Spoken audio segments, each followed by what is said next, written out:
Alright, here's my updated vlog on what's happened with the most recent Warren County GOP meeting that we had on the 8th, I believe. Just doing a quick update, trying to get the real pith of what happened. We had a couple interesting factors that come up. One was that kind of been of a whim, but actually I was going to probably bring it up in an open discussion, is that one of the things that I wanted to talk about was that, for example, Daniel Craig has suggested that we need to support John Kasich in the upcoming gubernatorial election, which is totally wrong because of the simple fact that you want best way to draw it is in pictures. If anyone's ever into albums or things like that, album covers, look up Korn, Follow the Leader, where it shows some kids in the background and there's a hopscotch on a cliff, and that girl in a little red dress is basically hopscotching off the cliff. That would be us following Kasich. I prefer to think of it as the soundtrack album to the phenomenal film 300, where it shows the Spartans pushing off the immortals or whatever off the cliff. That is a little bit more stronger representation of what we should be doing, especially all these neocons and rhinos. We need to just totally throw them off the cliff and get them the hell out of there. However, some interesting developments. Jim Regano put forth a resolution to basically start raising our standards when it comes to ethics due to the situation that happened with Thad Cochran in Mississippi. So we don't want to see that type of shenanigans happen here in Ohio, and I think that's definitely sets a precedent. Also, I'm working on some things now that I'm actually sitting down with Jim Regano on to help get the final wording out. I'm not going to devolve exactly all that it needs here, so I'm not going to let the cat out of the bag. But however, I've talked to a friend of mine whose husband is in another county GOP, and they are totally supportive generally of the idea. I'd like to put some sort of resolution. But however, I do think we need to stand by the leaders of the South Dakota Republican Party who have voted to push for their representatives in Congress to begin the impeachment proceedings on that usurper we have in the White House, Barack Hussein Obama, really known as Barry Soetoro, who's actually has not showed any conclusive evidence that he's not an illegal alien.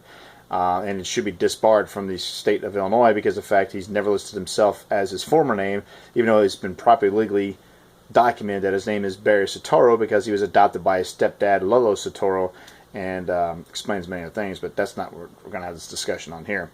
But we did decide to vote to table Mr. Regano's proposal regarding the ethics situation. I definitely think that is something we need to look into. We're supposed to be getting emails on this. Everybody has a copy. We're supposed to reconvene again on September 30th.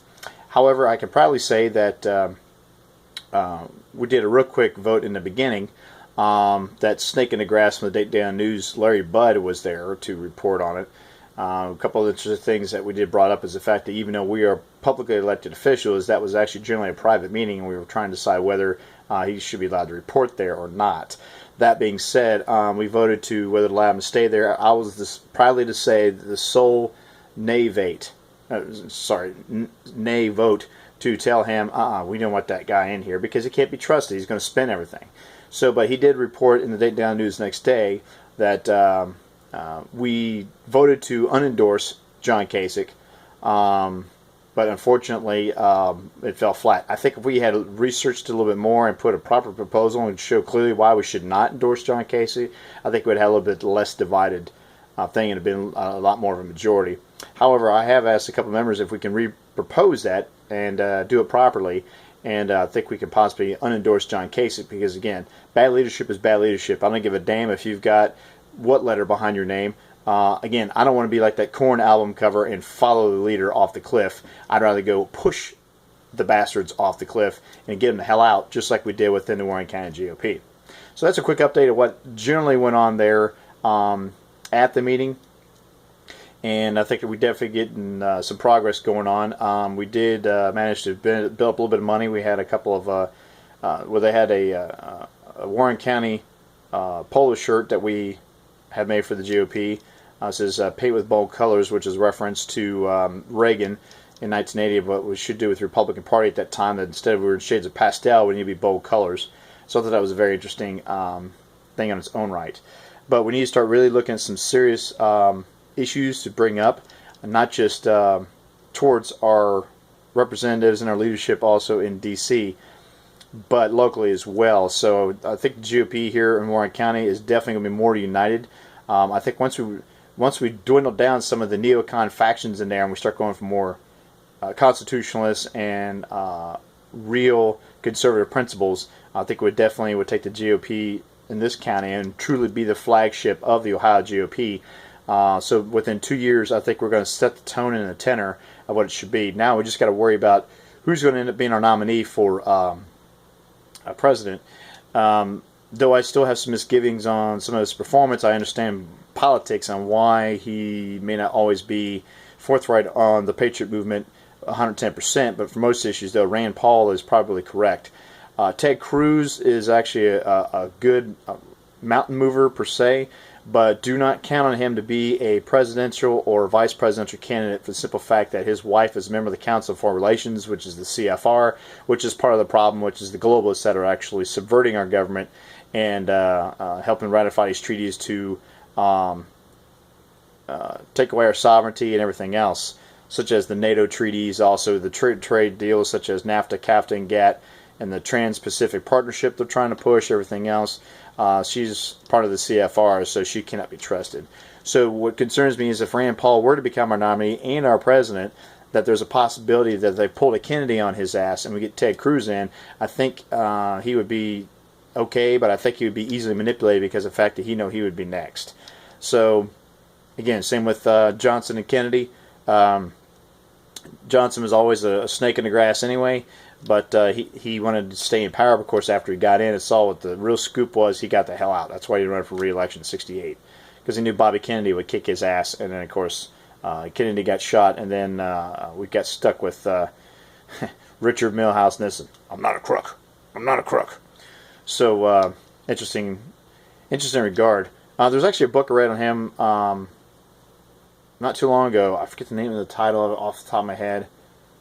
Oh my God! But it was a complete book on how Nixon reinvented himself after losing Kennedy in '60 and lost the governorship of California in '62, and how he branded himself a foreign policy expert. So by '68, he was the force to be reckoned with. Besides, when your competition is Hubert Humphrey, that was a shoo-in.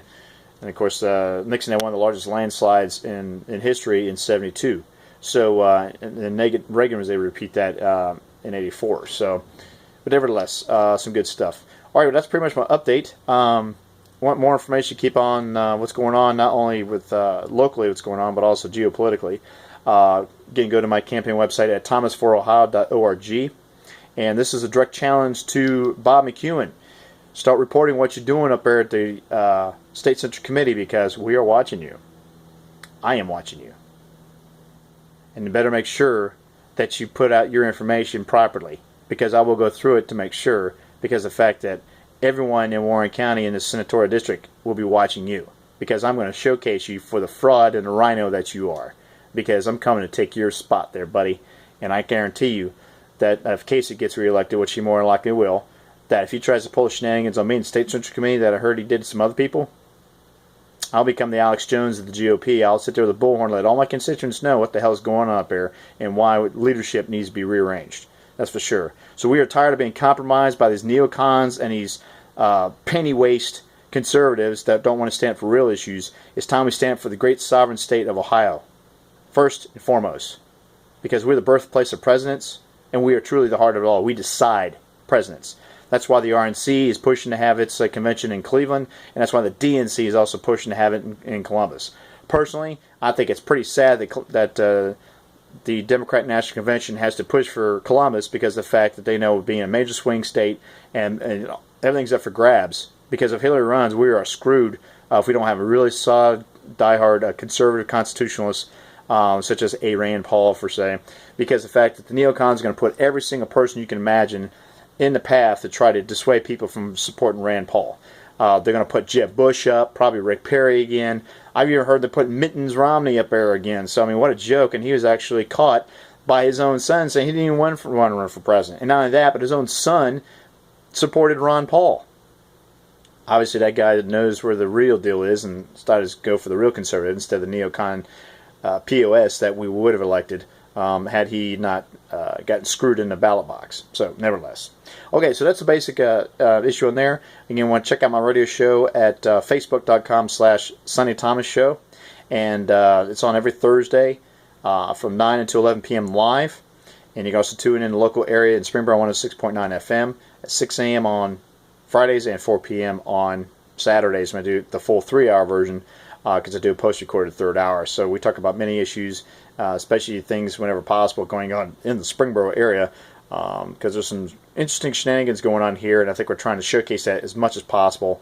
And some people don't even know what's going on because they don't read the papers, or they just don't trust the leadership. So nevertheless.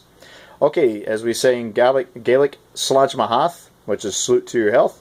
And if you haven't seen this already, you're in the Dayton area, always make sure you go to the Dayton Irish Festival in downtown Dayton and check out some really great food and great culture run by the United Irish of Dayton.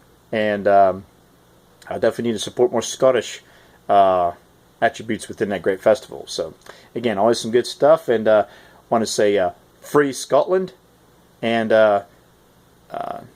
God save this great sovereign state of Ohio, and help us set an example for the rest of these United States of America. So, again, Slàinte Mahath, and check out my show, blogtalkradio.com/Truth Emerges, every Thursday night from 9 to 11 p.m. Eastern Standard Time. And check out all the different issues and great guests that we cover on a myriad of topics, and some real hardcore analysis of what the heck is going on out there with local media, as well as geopolitically what's happening as well. Thank you, and have a good day. Get your shirt at ObamaHypeShirt.com.